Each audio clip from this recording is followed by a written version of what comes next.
Hello guys, good morning. Ngayon mag-refill ako ng lashes. So papakita ko sa inyo kung paano ako nag-refill ng lashes. Tapos ito po yung mga supply ko. Ito yung cluster na human hair. Human hair na lashes iba-iba. Meron pa ako dito. Nabibili lang siya sa Amazon. Natanggal na yung takip pero ito siya, iba-ibang size. Ayan. Gusto ko siya kasi cluster siya, so hindi ko siya iniisa. Qwell. Tapos ito yung aking yung glue, which is Speed Max. Yan. Ano siya sa professional eyelash glue. Tapos gumagamit ako ng foil. Foil lang siya para kung saan ko ilagay yung glue. Tapos ito po yung aking ginagamit na tweezer. Ayan siya. Tapos ito, fan. Kailangan mo ng fan. Ito yung isa kong fan. Para kasi may fumes. Kaya siya, sumasakit. Mahapdi ng konti. Pero nasasanay na rin ako. Minsan napapaluha ka. Anyway guys, ito pa yung aking meron akong parang maliliit siya na cluster. Pero ito yung size 18mm na siya. Tapos ito yung 12mm yung pag nasa inner side. Tapos ito yung 15mm. So the same brand din sa Qwell. Gusto ko yung Qwell kasi siya, human hair din pero maganda siya. So ngayon, ito yung lashes ko ngayon. Kailangan ko lang siya i-refill. Ayan. May mga area na kailangan siya i-refill. So, ayun guys. So, for now, ito, i-shake mo muna na for 2 minutes. So, while shaking, I'll be back, okay? I'm back guys. So, ito na siya. Ilalagay ko siya dito sa foil. Meron akong lagayan. Pandarin ko na yung fan. Medyo, hopefully, hindi siya maingay. Wala ng fan dahil sa fumes. So, lalagay ko lang ng ilang mga 4 drops. Buksan ko lang ito. Tapos, ito lang siya, guys.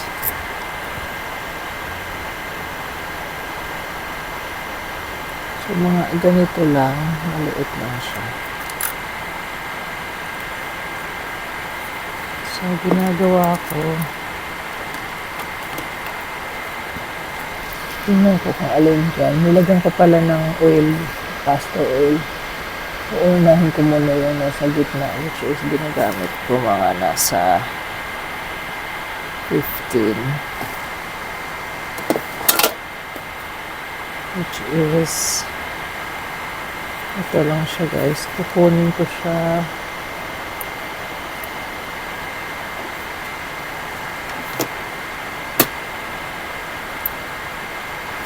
So, ganito siya.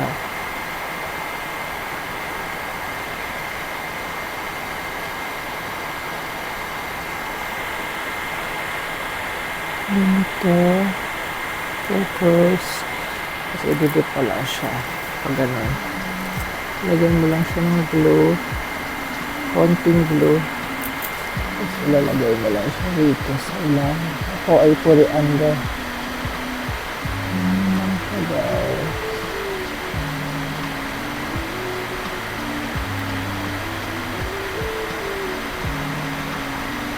I-refill ko lang siya. Medyo maahang na lang. Kaya nilalapit ko yung fan para hindi siya masyadong mahapdo. Tapos Ngayon mo lang yung ibang space. Ayan,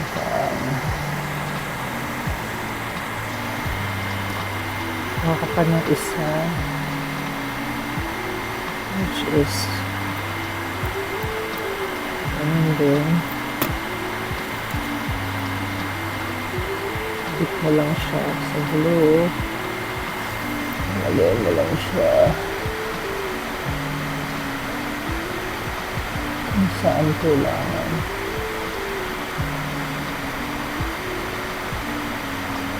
Mas gusto ko yung plaster kasi mas mabilis siya, guys.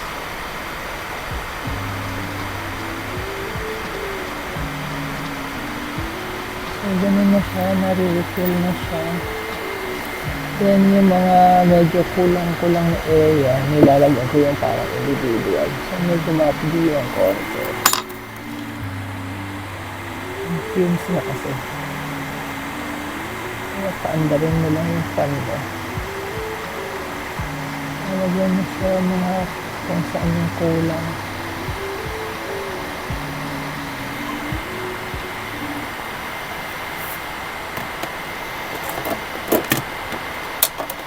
Kaya wala akong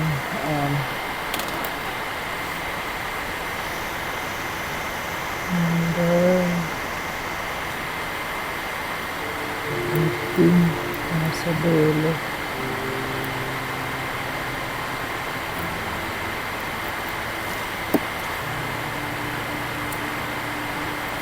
Ganito lang, kukuha ka, higit mo siya.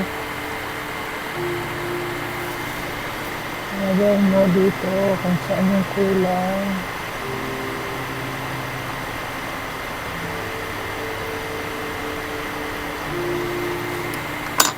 Most likely naglalast siya ng mga 2 weeks or more. Kaya nagre-refill lang ako. So may time na tinatanggal ko rin siya lahat. Pero most likely nire-refill ko lang siya. Tapos nalalaglag lang siya unti-unti. Okay. So i-dry ko muna and then lagyan mo lang yung mga area na kailangan na lagyan. Tapos ganun lang, guys.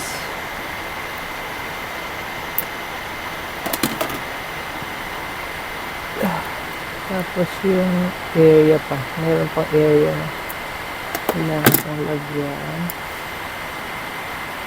Dip mo siya ng glue. So lagyan mo.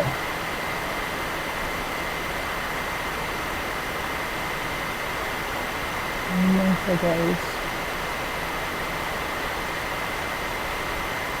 Hindi ako professional, pero I'm trying to save money.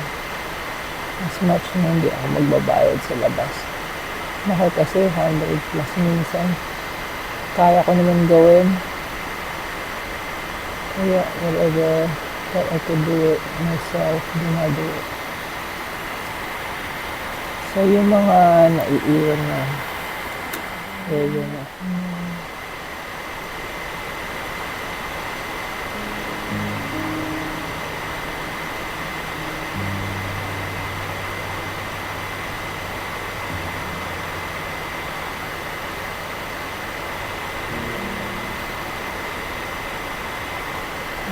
Focus ko lang sa ibabaw. Ayan ang fan. So, ganun na siya, guys. So, yung area na medyo kulang, lagyan mo na lang. Kasi may area talaga nagdagan. Yung i-refill mo lang yung mga pera-peraso. Which is, ginagamit ko itong parang mas maano siya na plaster. 5 piraso.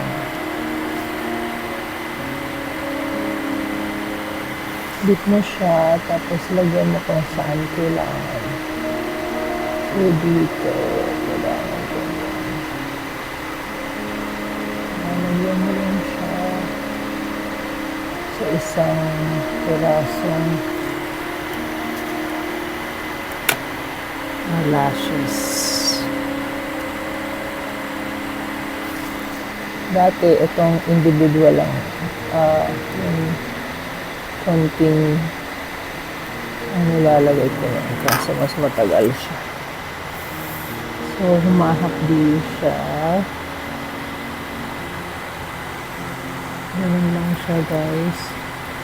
Papaluha kami minsan, so walang tanggalin yung luha para hindi siya mabasa. Ganun lang siya guys. Tapos refill mo lang sa kabila. So pause muna tayo, tapusin ko muna siya. Okay guys.